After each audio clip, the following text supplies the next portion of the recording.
और उनको जानने वाले ये अच्छी तरह जानते हैं कि कम से कम आसाराम बलात्कारी हो सकते हैं, लेकिन जिसके लिए वो जेल काट रहे हैं वो उन्होंने नहीं किया, ये तो सब जानते हैं। मात्र सिर्फ नरेंद्र मोदी से तू मैं के कारण हुआ।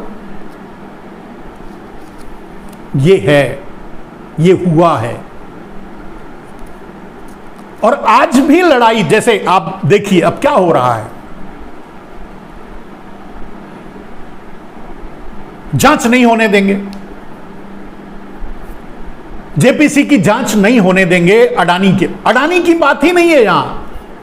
अडानी तो एक मोहरा है, अडानी तो स्टेट मैनेजर है, मालिक तो नरेंद्र मोदी हैं, सारा पैसा नरेंद्र मोदी का लगा है। उन फॉल्स कंपनियों के द्वारा जो पंप किए गए पैसे भारत आए हैं, वो सारे पैसे नरेंद्र मोदी के हैं वही, लेकिन वो नरेंद्र मोदी के नहीं, वो भारत के आम आदमी के हैं, आम नागरिक के, गरीब के, बेरोजगार के, भूखे के, नंगे के, जो जिससे भारत का विकास हो सकता था, जिसे चोर चुरा करके विदेशों में जमा कर दिए थे, जिसे लाकर देश को का विकास करने का सपना नरेंद्र मोदी ने दिखाया था और धोखा दिया, नहीं किया। मैंने सीधी सी बात, माल पकड़ा गया, लेकिन माल जैसे आपके घर से चोरी हो गया, भारत से पैसा चोरी हुआ, चोर ले जाकर उसे विदेश में छुपा दिए, माल तो पकड़ा गया, माल तो बैंकों में है तो पकड़ा ही जाएगा, माल तो पकड़ा गया, पैसे तो पता चल गए किसके हैं ये भी पता चला, लेकिन जिसको चौकीदारी दी गई वो देशद्रोही निकला, उसने हिस्सा बंटवा लिया। अब उस हिस्सेदारी में मिले पैसे को दबाने में, छुपाने में परेशान है। नरेंद्र मोदी आज राहुल गांधी के सामने खड़ा भी नहीं हो पा रहे हैं, आखिर क्यों?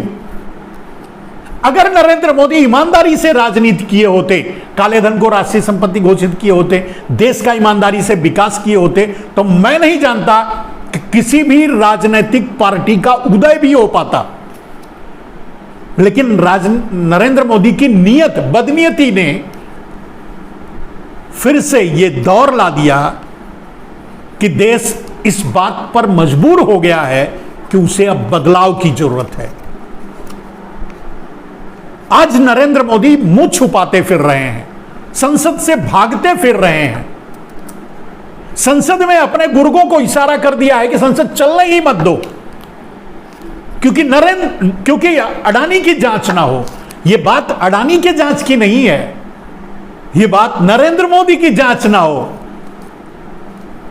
क्योंकि सारे आरोप पूरा घूम फिर करके नरेंद्र मोदी पर ही आएगा, क्योंकि खिलाड़ी नरेंद्र मोदी है, मास्टरमाइंड नरेंद्र मोदी है।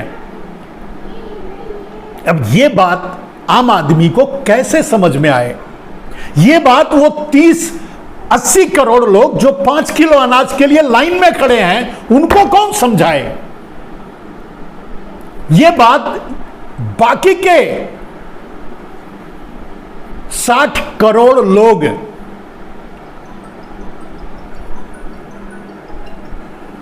जो आगे इसी तरह से लाइन में खड़े होंगे, उनको कौन समझाए?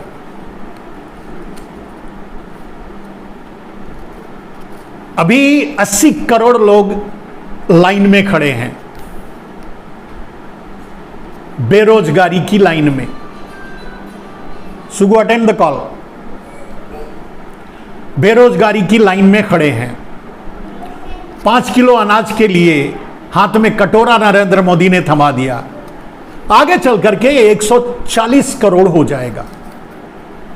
पूरे देश के हाथ में कटोरा और खुद नरेंद्र मोदी 200 लाख करोड़ से ज्यादा के लिए परेशान हैं, छुपाते फिर रहे हैं।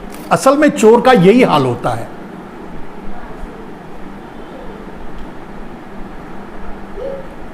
नरेंद्र मोदी जो वादा किए थे, नरेंद्र मोदी जिस विजन को लेकर देश के सामने आए थे, जिसको बोलकर उन्होंने वोट मांगा था, जिसको उन्होंने कहा था, अगर उस पर ईमानदारी से खरे उतरे होते तो शायद ही आजीवन नरेंद्र मोदी को प्रधानमंत्री की कुर्सी से कोई उतार पाता।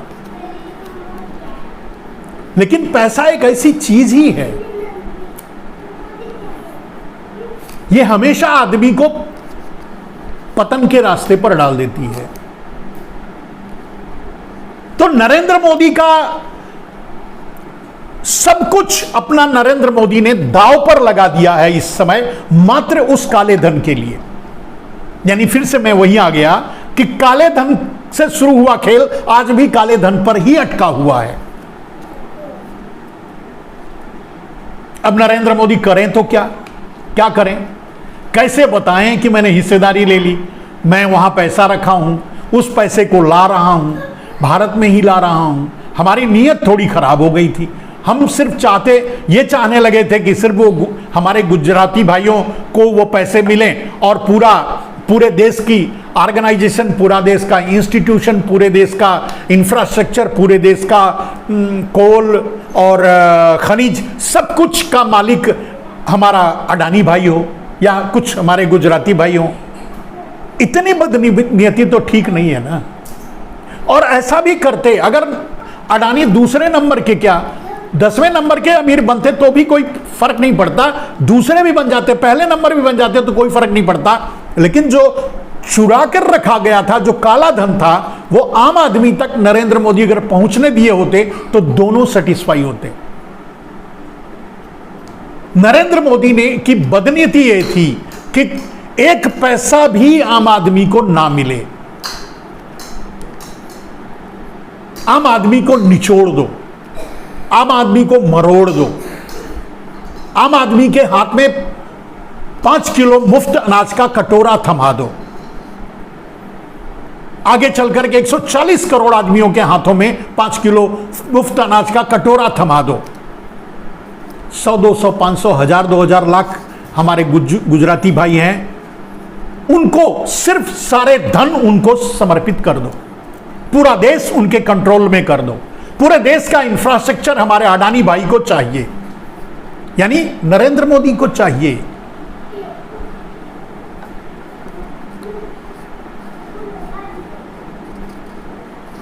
मेरे दोस्त,